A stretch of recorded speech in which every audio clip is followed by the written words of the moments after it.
Vamos falar de saúde mental. A Carol Conká, nossa, a eterna Carol Conká, que participou do BBB e se chamou bastante atenção. Ela falou sobre a depressão, né? Nunca precisei tomar tarja preta antes do BBB, né? Então ela fala das consequências assim da participação dela do Big Brother, principalmente quando ela saiu, né? A gente lembra que na época, né, ela foi bastante atacada pelo comportamento dentro da casa, e isso continuou ainda por um bom período depois que ela saiu da casa, né? E ela aí fala como isso afetou bastante ela.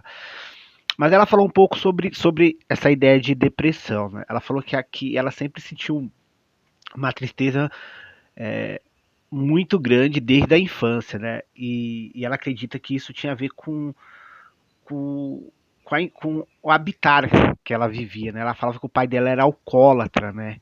E a gente sabe como é complicado ter alguém com problema de bebida ou problema de droga na família, né? Isso acaba muitas vezes adoecendo a família inteira. E ela fala que o pai dela vivia sempre muito triste, né? Meu pai vivia muito triste. E isso afetava muito ela, né? Ela chegava lá, o pai sempre estava lá bêbado, muito triste, desanimado. Uma criança vendo seu pai nessa situação. E ela falou que isso sempre afetou bastante ela. E ela falou que com 14 anos, quando o pai dela morreu, isso piorou bastante, né? O pai, por mais que o pai bebesse e tal, era o pai, né? E ela falou que durante esse período que o pai faleceu, isso aumentou bastante. E ela falou uma coisa que eu considero bem interessante aqui, né? Ela fala assim: olha, a gente é da periferia, cara.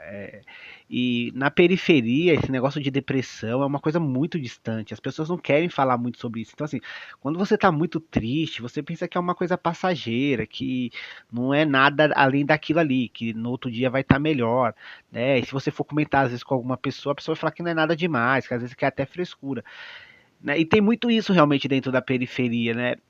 Primeiro que a gente entende que falar sobre essas questões é um tabu ainda bastante no Brasil. Por mais que a gente fale isso na rede social, muitas vezes na periferia, no nosso dia a dia, as pessoas não querem falar muito sobre isso porque tem muito esse negócio do julgamento. E eu vejo muito isso, o julgamento.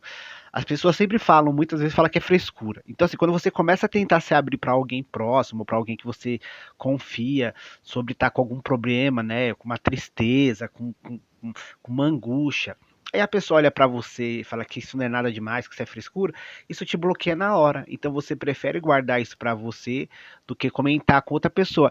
E procurar terapia e psicólogo é uma coisa também muito distante, né?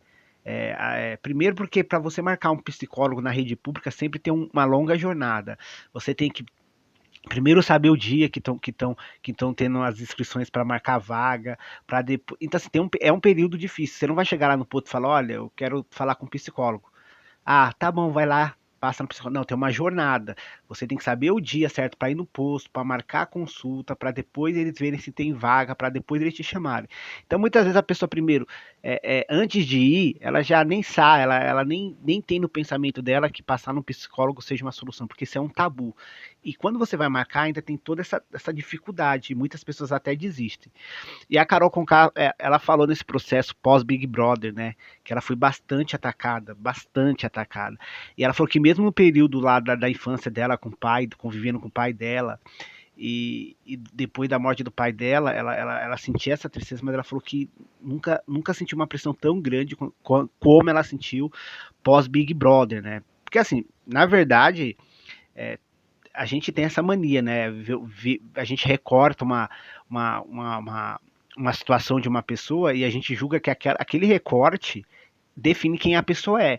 Então, se a pessoa tem uma má conduta, se a pessoa dá uma mancada, ali a gente muitas vezes fala, não, aquela pessoa é aquilo ali que ela fez naquele momento. A gente não vai considerar que foi uma falha, foi um erro mesmo da pessoa. E a Carol explica que passou por esse processo. Olha, eu tive atitudes erradas realmente no reality show, né? Mas aquilo não me definia como quem eu era de verdade, mas muitas pessoas me taxaram que eu era aquilo, né? Então as críticas eram absurdas, assim, uma coisa fora de controle. E ela falou que ela teve sim que procurar ajuda e tomar uma medicação porque estava muito pesado. E aí a gente entra nisso que a gente vive falando, o peso negativo das redes sociais, né? Como a rede social ela se tornou um dos fatores que mais causa cansaço, angústia, como afeta a saúde mental, né, de famosos e de anônimos, né? Famosos estão mais propícios ainda mais quando eles erram, né? Um famoso não pode cometer um erro, porque muitas vezes ele é definido como aquele erro, né? E a Carol Conká falou. Ela falou que não sente falta do Big Brother. E ela percebeu que, assim, geralmente, eu acho que é uma frase legal, os vilões geralmente estão lá fora. Porque às vezes você tá lá achando que a pessoa que tá lá dentro do reality é a vilã, mas o seu comportamento julgando ela é tão agressivo, tão desproporcional, né, que você acaba se tornando um vilão, né? Porque você tá criticando a pessoa por um comportamento que você não concorda, mas quando você tá vendo lá nos seus comentários, você tá sendo pior. Você tá xingando, ofendendo, definindo quem aquela pessoa é, e sempre vira um ataque em manada, né? Então ela fala sobre esse período, como isso afetou bastante ela e a carreira dela, né? Mas agora ela está bem melhor, né? Mas assim, é uma coisa que você sempre tem que ficar de olho, né? Que isso pode voltar. Você tem dias que você não vai estar tão bem, tem dias que você, né, vai dar uma recuada, mas é um processo que infelizmente não é fácil, não é fácil. Né? Saúde mental é algo extremamente sério e a gente precisa debater isso, né? Ainda é um tabu, né? E a gente precisa que a sociedade entenda que isso é muito sério, está afetando cada vez mais pessoas.